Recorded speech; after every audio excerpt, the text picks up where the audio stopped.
O Senhor esteja convosco. Ele está no meio de nós. Proclamação do Evangelho de Jesus Cristo segundo São Lucas.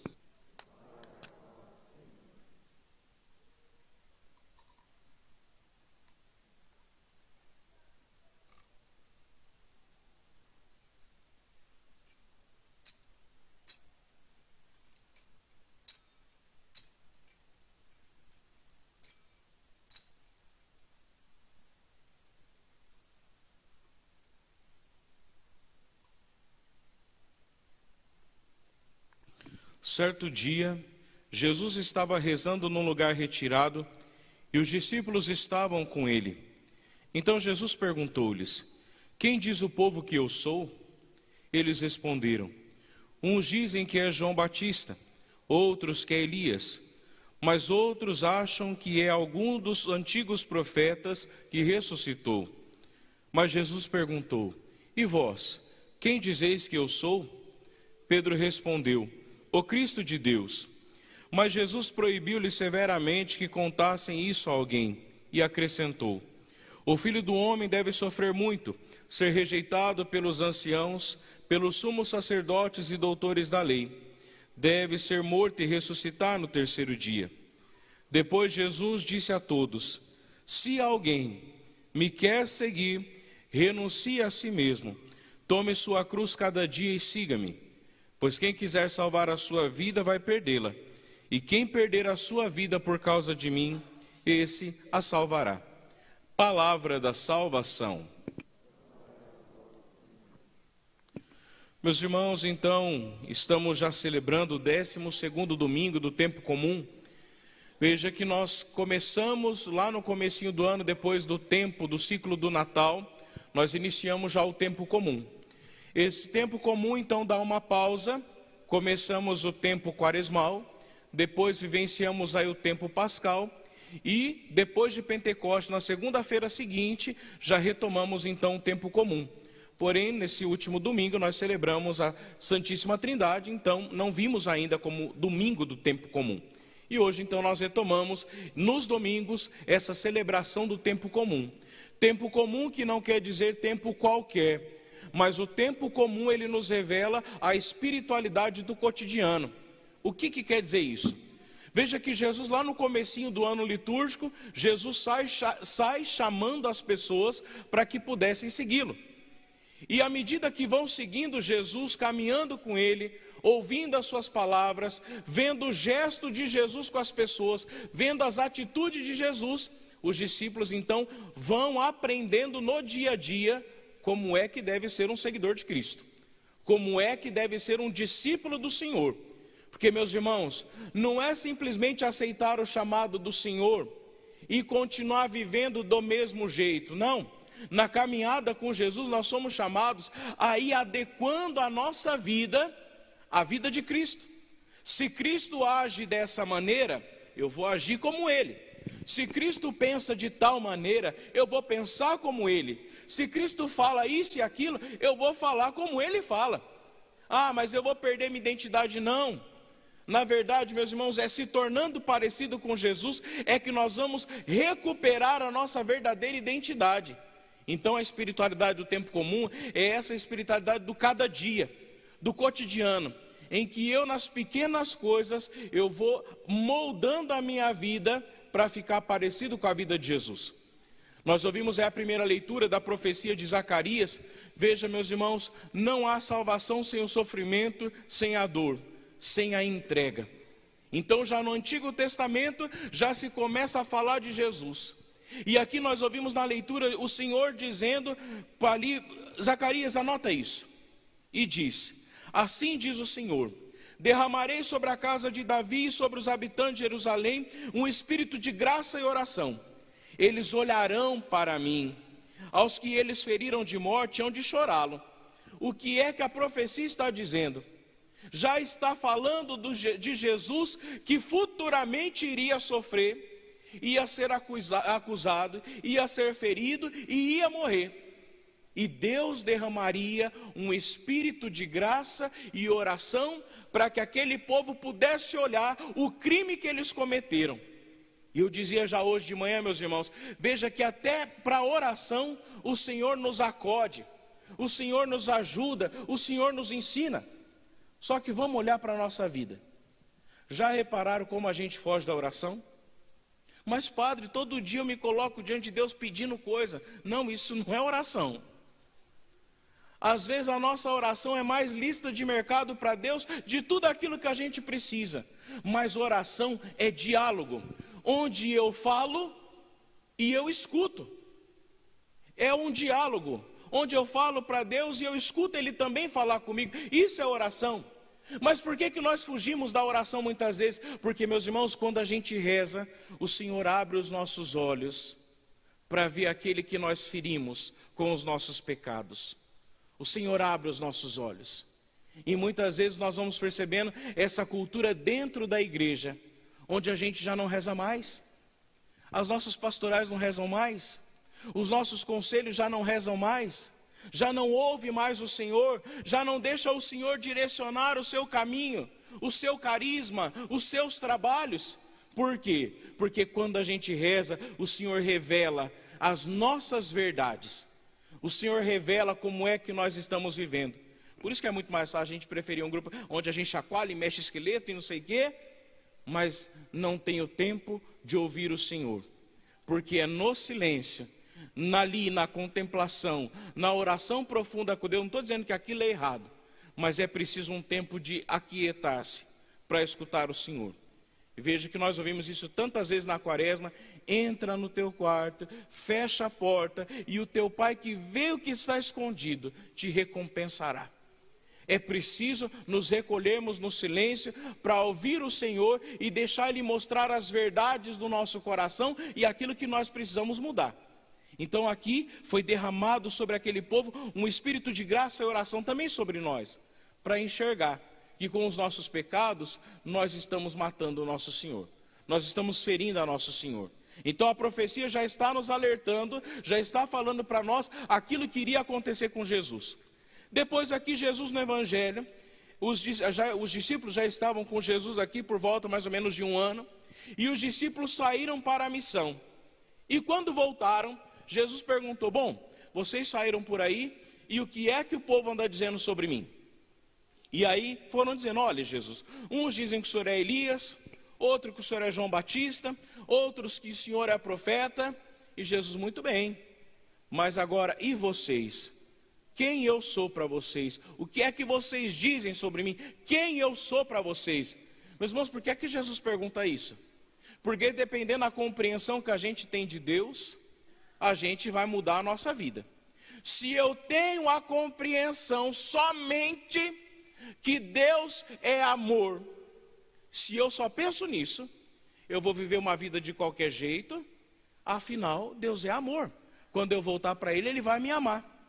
Agora, se eu vejo também que Deus é amor, mas Deus é justo e pede de mim um compromisso, opa, eu sei que eu errei e eu vou voltar para Ele, mas eu preciso ter um compromisso de mudança. Eu preciso ter uma luta no meu coração para adequar a minha vida à vida de Cristo.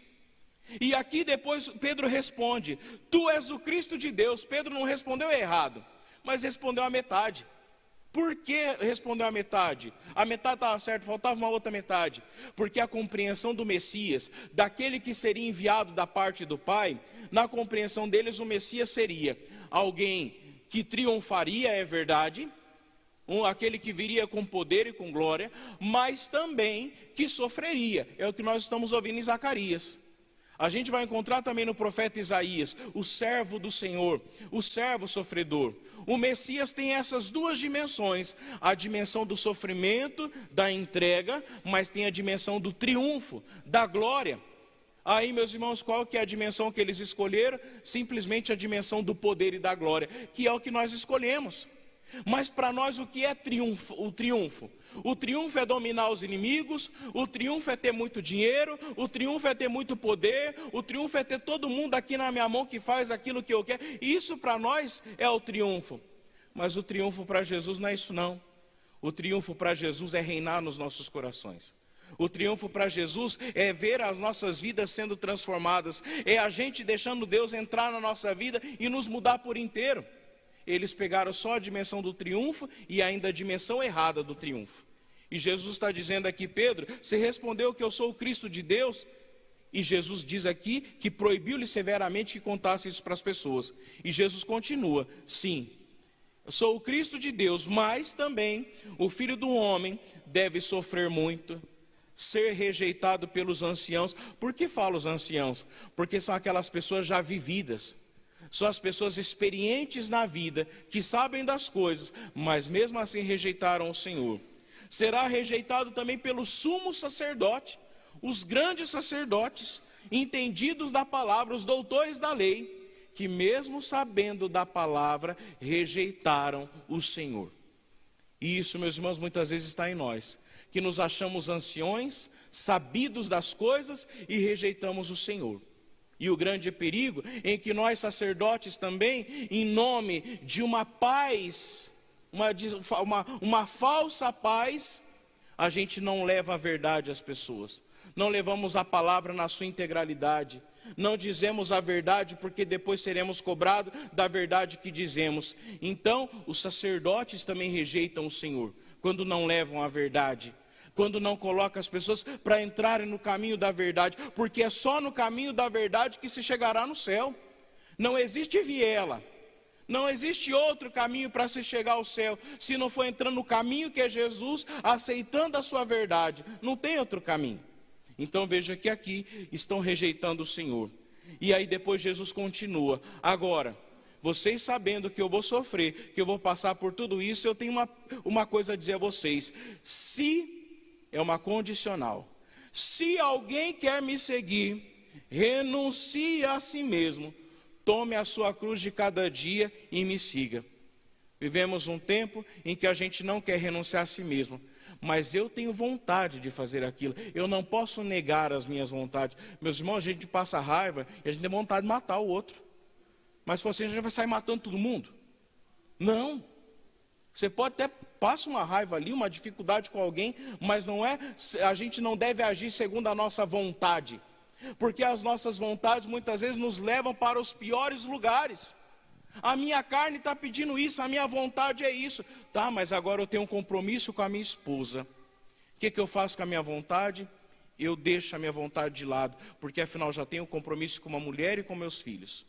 Como sacerdote, eu já tenho compromisso com a minha igreja, já tenho compromisso com o meu Senhor, já tenho compromisso com a minha própria vida. Não vou aceitar, eu renuncio a essa vontade, eu renuncio ao meu eu. E meus irmãos, aqui não está a tristeza, não está a frustração de quem quis fazer algo e não pôde fazer. Quando a gente renuncia o mal na nossa vida, verdadeiramente a gente é feliz. Se fosse assim, Jesus não tinha falado para nós. Tem muita gente por aí dizendo: eu tenho vontade, eu faço mesmo, e Deus não me condena por isso. Ele disse aqui: se alguém quer me seguir, renuncie a si mesmo. Meus irmãos, vivemos um tempo em que se está inventando, aliás, estão inventando por aí muitos Jesus que não é o Jesus do Evangelho. É um Jesus que passa a mão na nossa cabeça, é um Jesus que não pede mudança da nossa vida. Esse Deus aí inventado, ele não sustenta a vida de ninguém. Nós ouvimos no finalzinho do Salmo: minha alma se agarra em vós. Depois, com poder, vossa mão me sustenta. Sabe aquele Deus que a gente inventou? Não tem como a gente agarrar nele, porque afinal ele não existe. É como a fumaça do incenso. Ela sai e de repente, sumiu. Esse Deus que a gente inventou, o poder da mão dele não sustenta, porque é como uma fumaça.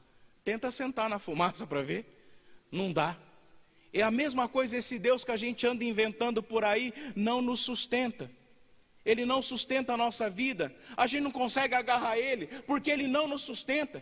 Então para de inventar um Jesus que não é o real, porque esse não te dá a salvação, esse não te dá a vida eterna, e esse não te dá uma vida feliz. Talvez me dá uma anestesia na minha consciência, para mim continuar vivendo uma porcaria de vida, mas não me dá uma vida de verdade. Agora esse Jesus do Evangelho que pede para mim: renuncie a você mesmo, Padre Marcelo. Renuncie às suas vontades, tome a sua cruz cada dia, porque nós precisamos a cada dia responder sim ao Senhor, responder sim ao seu chamado. E São Paulo, na carta aos Gálatas, vai e nos incomoda mais ainda. Foram batizados, não foram? Então vocês foram revestidos de Cristo Jesus. Não é mais para viver como o mundo pede, porque a veste de vocês não é mais a veste do mundo, mas a veste de vocês é Cristo Jesus, é uma veste nova. E aí por isso que São Paulo está dizendo que é justamente, meus irmãos, nele que nós somos salvos, nele nós somos herdeiros da promessa, é nele. No batizado, no batismo, nós morremos com Cristo para vivermos com Ele uma vida nova. Recebemos o batismo e continuar vivendo uma vida velha, não. E essa é uma grande crise muitas vezes da igreja. Batizamos e a gente continua do mesmo jeito. No começo da igreja, o batismo ele era consequência de uma vida que foi convertida. Hoje a gente tem que converter os batizados.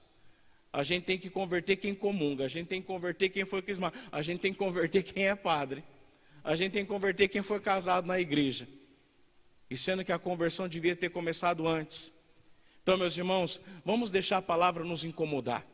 Se o Senhor está nos incomodando e dizendo essas palavras para nós sobre renunciar e tomar a cruz de cada dia, não quer dizer que Ele quer ver a gente numa vida de sofrimento total, não. Abraçar a cruz é abraçar os sofrimentos de cada dia, é verdade. Mas na cruz o que é que Jesus deu para nós? A salvação. Quando Ele fala renuncie a si mesmo, tome a sua cruz, tome seus sofrimentos, os pesos de cada dia, mas tome também a sua salvação. Ele pediu isso para nós. Então, meus irmãos, vamos deixar a palavra de Deus entrar no nosso coração. Não tenhamos medo de renunciar. Veja que toda vocação tem uma renúncia. Se você casou com aquela mulher, você renunciou às outras. Se eu me entreguei para a igreja, eu renunciei a outras coisas. Toda escolha tem a sua renúncia. Não existe querer abraçar o mundo que não dá certo. Se nós abraçamos o Senhor, quer dizer que a gente vai renunciar a tudo aquilo que é contrário a Deus. E talvez seja essa a nossa dificuldade. A gente não quer renunciar. A gente quer fazer um conchavo entre as coisas de Deus e as coisas do mundo. E acha que está tudo bem. Não está tudo bem. A gente sabe que viver uma vida com um coração dividido não é uma vida feliz. Vai viver sempre frustrado na caminhada de fé. Nós precisamos, como vai dizer São Paulo, dessa determinação em seguir o Senhor. Precisamos ser determinados e sofrer até o sangue para fazer a vontade de Deus na nossa vida. Aí está a felicidade. E os santos são homens e mulheres que são plenamente felizes, porque o que eles encontraram é a felicidade da vida deles, felicidade que eles não encontraram em nenhum lugar aqui. Por isso que São Paulo vai dizer, tudo que eu tinha antes, hoje, disse numa palavra bonita, né? O que eu tinha antes, agora eu considero como esterco. E a gente sabe o que é esterco. Perto daquilo que eu encontrei que é Jesus, tudo é esterco, nada tem sentido. Que nós possamos, meus irmãos, lutar todo dia para encontrar o Senhor na nossa vida. No encontro com Ele e no caminhar com Ele, aí está a verdadeira felicidade. Louvado seja nosso Senhor Jesus Cristo. Crê em Deus Pai,